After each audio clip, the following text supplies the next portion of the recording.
it a case of stand your ground or cold-blooded murder? This week, the state attorney's office elected not to prosecute 26-year-old Nick Julian for shooting and killing Carlos Garcia. News Channel 8's Chip Osowski joins us now live from the state attorney's office in Tampa. And Chip, what did prosecutors tell you? Well, Josh, first let me show you the letter the state attorney's office sent to the sheriff's office. Prosecutors writing there simply wasn't enough evidence to prove this wasn't a case of self-defense. Garcia's wife telling me she's not so sure. A makeshift memorial sits in front of the house where Carlos Garcia was shot and killed. The shooting following an argument over loud music that his 15-year-old son witnessed. My son is standing there and he tells me he shot him. And I said, what? Who? The neighbor shot him. Garcia's ex-wife, Jailene Ayala, has now hired attorney Bryant Camerino to dig deeper in the case. She even questioned Julian before authorities arrived. And I said, why did you shoot him?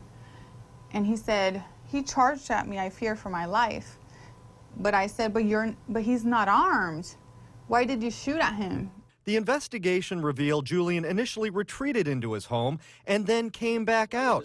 Camerino believes that proves this wasn't a case of self-defense. Rather than go inside the house, call the police, let the police handle it, he came out and engaged in another dispute, and then, sure enough, he shoots this poor young man. Ayala tells me her ex-husband was not without his faults, but describes him as a loving father who leaves behind a 15-year-old son and a 9-year-old daughter. Learning the state is not prosecuting their father's killer is difficult to explain. I've told my kids since they were little, there's an action and a consequence to everything you do.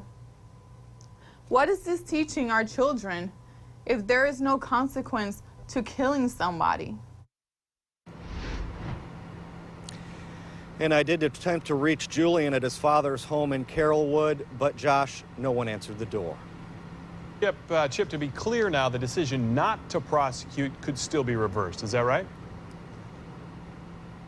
It's definitely not a final decision, Josh. Basically what happens if any evidence surfaces that proves that this wasn't a case of self-defense, well, certainly prosecutors could look at that evidence and then decide to review their decision not to prosecute. Okay, we'll watch it. Chip Osowski live for us. Thanks so much.